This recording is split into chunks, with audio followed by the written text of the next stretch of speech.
ये लोग अगर इस चीज़ का ख्याल नहीं रखते हैं, ये कोरोना के टाइम में एनआरसी दोबारा से लाने की बात करेंगे, तो हम फिर से इस पर अपनी आवाज़ उठाएंगे। हम अपनी आवाज़ को दबने नहीं देंगे। ये सोचते हैं अगर जेल में इन्होंने हमें रखकर ये सोच लिया कि अब हम दोबारा इस पर आवाज़ नहीं उठाएंगे, तो ये इनकी गलतफहमी है। ये चीज़ अपने जहन से निकाल दें कि हम अपनी आवाज़ को दबा देंगे। पुलिस मतलब मुझे उसी तरीके से ट्रीट किया पुलिस ने जिस तरीके से बकिया मुसलमानों को पुलिस अपनी कस्टडी में ट्रीट करती है। कोई स्पेशल ट्रीटमेंट नहीं हुआ उस निस्बत से। अभी गुज़िश्ता दिनों एक जर्नलिस्ट थे, एक चैनल के, आजकल चैनल्स बहुत ज़्यादा जो है नेगेटिव चीज़ें मार्केट में दे रहे हैं, उसी में से एक चैनल था। तो उसके एक जर्नलिस्ट थे, इसी मूवमेंट के दौरान आए हुए थे। उन्होंने मुझसे पूछा कि आप ये बताइए कि इतने ज़्यादा एजिटेशंस होते हैं, सब कुछ होता है, इससे बदनामी होती है, तो इस पर आप क्या कहेंगे? तो मैंने कहा साहब, अगर ये एजिटेशंस हमारी बदनामी है तो फिर ये बदनामी हमारे सर का ताज है।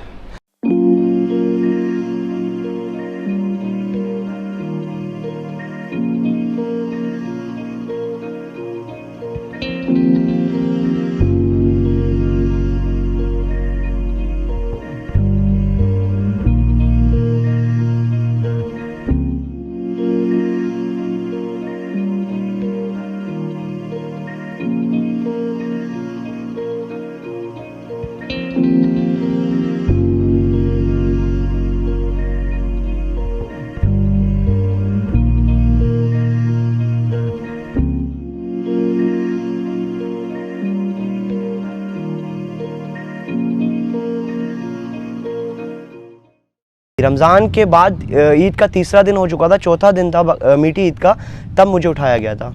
देखिए, अब एक वही बात है, अगर एक इंसान अच्छा खासा है, उसके साथ कोई आके ज़बरदस्ती गाली बके और फिर बाद में आके सॉरी बोले, तो उसे थोड़ा अपना उसके दिमाग पे असर तो पड़ेगा कि मुझे क्यों गाली बकी, क्यों। लेकिन वो कितना ही सॉरी बोल दे सामने वाला, लेकिन आपने आप गाली बक दी तो वो सोचेगा कि मैंने क्या गलती की थी। ये लोग अगर इस चीज़ का ख्याल नहीं रखते हैं, ये कोरोना के टाइम में एनआरसी दोबारा से लाने की बात करेंगे, तो हम फिर से इस पर अपनी आवाज़ उठाएंगे। हम अपनी आवाज़ को दबने नहीं देंगे। ये सोचते हैं अगर जेल में इन्होंने हमें रखकर ये सोच लिया कि अब हम दोबारा इस पर आवाज़ नहीं उठाएंगे, तो ये इनकी गलतफहमी है। ये चीज़ अपने जहन से निकाल दें कि हम अपनी आवाज़ को दबा देंगे।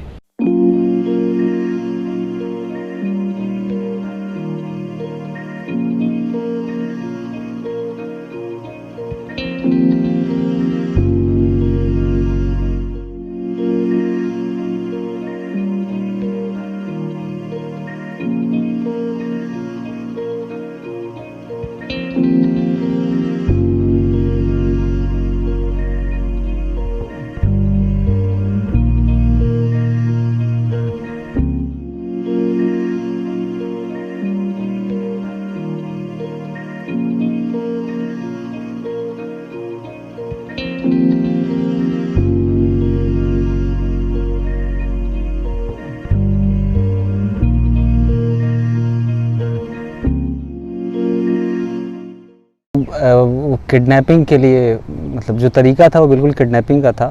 मैं घर से निकला हूँ और चारों तरफ से लोग आए हैं, कान में कहा कि चुपचाप साथ में चलो।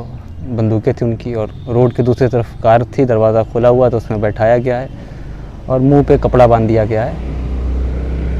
मुझे बस इतना ही मालूम है। उसके बाद मैंने उनसे पूछने की कोशिश करी कि आप लोग, क्योंकि ये तो लग रहा था कि आज नहीं तो कल अरेस्ट होना है, सभी लोग बात कर रहे थे, it was in the air. तो हमने पूछा इनसे कि आप दिल्ली पुलिस से हो या अलीगढ़ पुलिस से हो, तो उन्होंने कुछ बताया नहीं, उनका पता चल जाएगा। उसके बाद फिर इंटरोगेशन शुरू हो गया और उन्होंने फ़ोन ले लिया और सवाल पूछना शुरू कर दिया।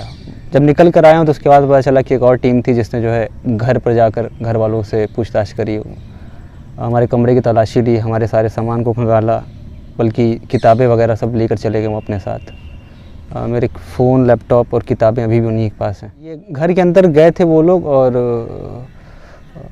उनके साथ कोई फीमेल ऑफिसर नहीं थी और उन्होंने जो सबको वहाँ जो लोग मौजूद थे घर के अंदर, उनसे बस फ़ोन में अपने कैमरे में रिकॉर्ड कर रहे थे कि आप कौन हैं और शर्जील साहब का क्या रिश्ता है, इतना पूछा उन्होंने।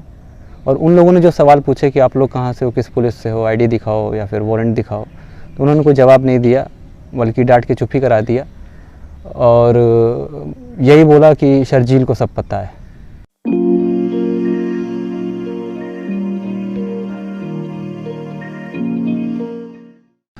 पुलिस जब मुझे अरेस्ट किया है उस टाइम उन्होंने थोड़ी मारपीट करने की कोशिश करी, गाली गलौज करी, लेकिन उसके बाद मुझे ले गए थे यहाँ अलीगढ़ से थोड़ा सा आउटर पर एक थाना पड़ता है जमा, वहाँ ले गए थे।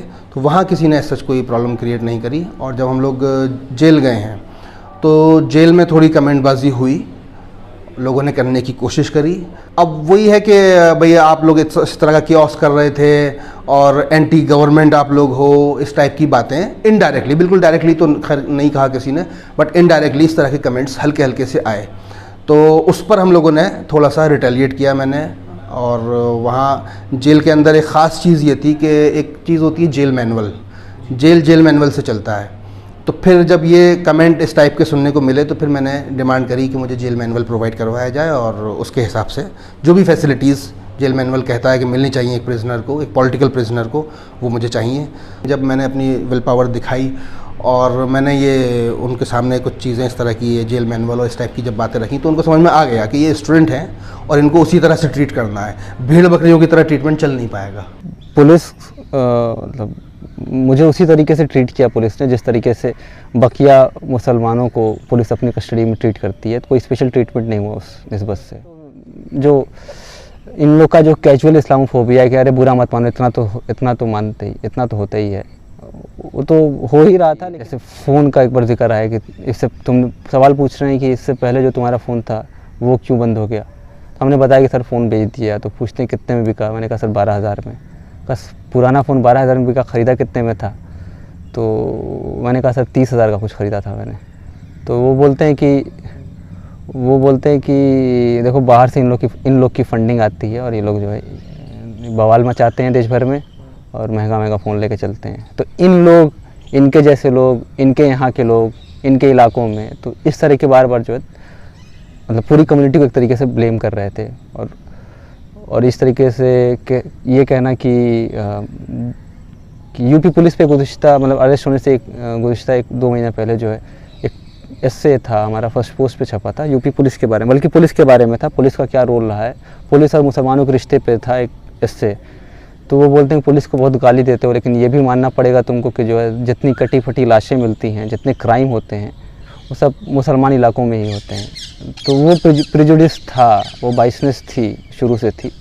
और ये इस्लामोफोबिया जिसके ख़िलाफ़ हम लोग को लड़ना है। जब रिलीज़ हो रहे थे हम तो चूँकि जेल के अंदर क्या होता है कि जेल एडमिनिस्ट्रेशन का डायरेक्टली कोई ताल्लुक़ नहीं होता है, कोई इंगेजमेंट होता ही नहीं है कैदियों के साथ। जो पुराने और सीनियर कैदी होते हैं जिनको लाइफ सेंटेंस मिला हुआ या 25 साल के लिए जेल में है, तो जेल बेसिकली वही चलाते हैं, जेल का सारा निज़ाम ये चलाते हैं, बस मॉनिटर करने के लिए जेल एडमिनिस्ट्रेशन होता है। तो जेलर से कभी मेरी मुलाकात नहीं हुई थी, लेकिन जब रिहाई हो रही होती है तो तब जेलर के सामने पेश होना होता है और हाथ पे एक स्टैंप लगता है। तो उस वक्त जो है जेलर ने जाना कि मैं भी हूँ जेल में। तो मेरे सारे 4 केस था, तो चारों बेल ऑर्डर्स पे उनको साइन करना होता है, रिहाई के कागज़ जो होते हैं उस पर साइन करते हैं, फिर स्टैंप लगता है। वो पूछते हैं कि मतलब चेक करो इसके बाएं गर्दन पे तिल होगा और बॉडी पर और जो मार्क्स होते हैं आइडेंटिफिकेशन कि मैं ही जा रहा हूँ, कोई और नहीं जा रहा है। उसके बाद स्टैंप लगता है। तो उस वक्त जो है जेलर साहब ने जो है 2-3 दफ़ा गाली बकी निकलते वक्त, और ये बोला कि नंबरदार जो होते हैं उनसे बोला कि ये यहाँ था, बताना चाहिए था, इसको ठीक करके यहाँ से भेजते। जेल के अंदर बैरक में टीवी लगी होती है, तो कभी कभी एक मूवी आती थी 26/11 जो मुंबई टेरर अटैक था, तो वो जो मूवी थी, मूवी का नाम तो नहीं याद मुझे, लेकिन उसमें अनुपम खेर जो थे वो ताज होटल के शेफ़ बने हुए थे। तो उस मूवी में जो है जब वो मूवी चल रही होती थी रात में, तो बाकी कैदी जो देख के कहते थे कि ये भी जो है वही करेगा। कुछ लोग जो अच्छे होते तो वो ये बोलते थे कि तुम ऐसा मत कुछ करना, लेकिन बोलते दोनों थे, तरीका अलग अलग होता था।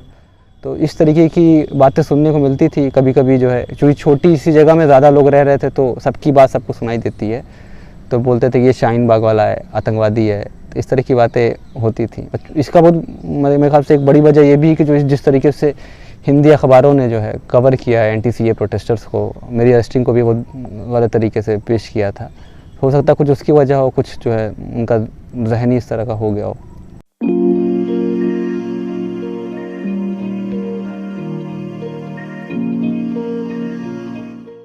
अम्मा तो हमारे घर में सबसे ज़्यादा सपोर्ट जो है हमारे काम में अम्मा ही करती है हमको। और मेरे ख्याल से मेरे जेल जाने के बाद अम्मा को अफसोस तो नहीं हुआ, मतलब परेशान तो होती थी, जाहिर सी बात है बेटा जेल में तो परेशान होती, अफसोस नहीं किया कभी।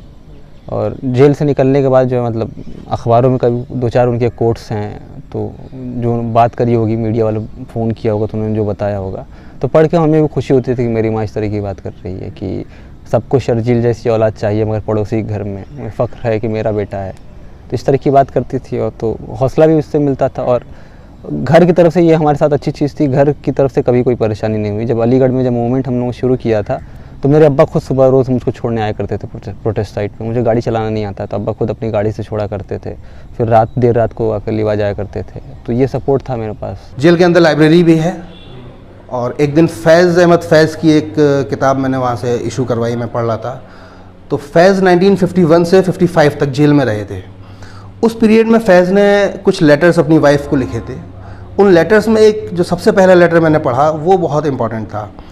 उसमें ख़ास चीज़ ये थी, फैज़ ने उसमें लिखा था, जो मैं फील भी करता हूँ कि हम लोगों की एक्टिविज़म की वजह से कहीं ना कहीं हम लोगों की फैमिली सफ़र करती है। और ये पूरी मतलब तारीख़ है कि किसी ने भी इवन इंडियन इंडिपेंडेंस स्ट्रगल में जो लोग इन्वॉल्व थे, जिन लोगों ने सफ़र किया, तो सिर्फ उन्होंने सफ़र नहीं किया, उनकी फैमिलीज़ ने भी उनके पीछे सफ़र किया। जो मतलब मैं कहूँगा कि हिडन स्टोरीज़ हैं, वो नज़र नहीं आती हैं, है ना। अगर भगत सिंह फांसी पर चढ़े तो सिर्फ भगत सिंह का तकलीफ़ नहीं थी, उनकी फैमिली सफ़र कर रही थी, है ना। अगर अशफाकुल्लाह खां थे तो उनकी फैमिली भी पीछे सफ़र कर रही थी। सेम थिंग फैज़ के उस लेटर में थी। उन्होंने अपने वाइफ को लेटर लिखा और उन्होंने कहा कि इंसान को कभी कभी ऐसा लगता है कि वो काम तो दूसरों के लिए कर रहा है, बट उसमें एक झलक ये भी होती है कि उसका अपना पर्सनल सेटिस्फेक्शन होता है। तो वो पर्सनल सेटिस्फेक्शन कहीं ना कहीं उसको सेल्फिश मोटिवेशन की तरफ ले जाता है। और उसकी उस सेल्फिश मोटिवेशन की वजह से, हालांकि वो सेल्फिश मोटिवेशन होता दूसरों के लिए ही है, उसके अपने लिए नहीं होता है, बट स्टिल क्योंकि उसको पर्सनल एक सेटिस्फेक्शन मिल रहा होता है तो उसको उन्होंने सेल्फिश मोटिवेशन कहा। और ये कहा कि उसकी वजह से फिर फैमिली सफ़र करती है, जैसा कि इस वक्त मेरी वजह से तुम कर रही हो। तो मुझे वो लेटर बड़ा अजीब सा लगा। मैंने कहा जो चीज़ मैं सोचता हूँ कि भाई मेरी वजह से मेरी फैमिली सफ़र करती है, हालांकि मैं अपने लिए नहीं लड़ रहा, ऑब्वियसली सोसाइटी के लिए है। तो ये चीज़ बड़ी इम्पॉर्टेंट थी कि मुझे मतलब ये पता चला इस जेल की वजह से कि आज से 70 साल पहले फैज़ वही चीज़ रियलाइज़ कर रहे थे जो आज मैं रियलाइज़ कर रहा था। तो मैंने कहीं ना कहीं इमोशनली अपने आप को उस स्ट्रगलर के पास पाया।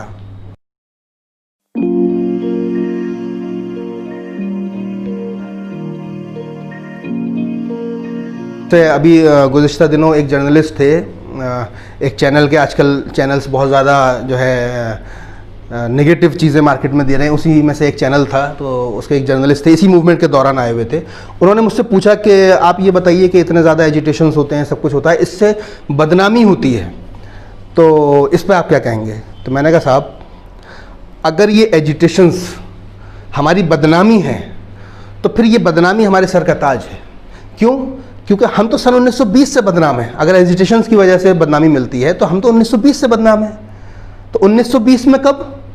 1920 में जब गांधी जी को BHU से धक्के मार के निकाला गया और अलीगढ़ ने नॉन कॉपरेशन मूवमेंट में उनको बाहें फैलाकर उनका खैर मकदम किया और हमारे तारीखी स्ट्रेची हॉल की सीढ़ियों पर गांधी जी के साथ विदेशी कपड़े जलाए गए। तो हम तो उस दिन से बदनाम हैं। ये NRC का जो प्रोटेस्ट हुआ था, मतलब हुकूमत बार बार इस तरीके से पेश कर रही है कि एक प्लानिंग हुई थी, एक मास्टरमाइंड है, बाहर से फंडिंग आई थी। इस तरह का कोई काम नहीं हुआ था। मतलब ना मेरे कहने पे लोग आ रहे थे हिंदुस्तान में, जो जहाँ प्रोटेस्ट लगा था, ना किसी और कहने पे आ रहे थे। आवाम बस आ रही थी और हिंदुस्तान में कोई नेता के पास इतना कैलिबर नहीं है कि इतने सारे मुसलमानों को इतने सारे शहरों में जो है सड़क पर लाकर बिठा दे। किसी की आवाज़ पे मुसलमान नहीं आने वाला, मुसलमान खुद से आया था और जगह जगह जो हर शहर में मशरूम की तरह खिल गया था ये प्रोटेस्ट जो था। और दोबारा खिलेगा, जब मौका आएगा तो दोबारा खिलेगा और पिछली बार से ज़्यादा मजबूत तरीके से खिलेगा।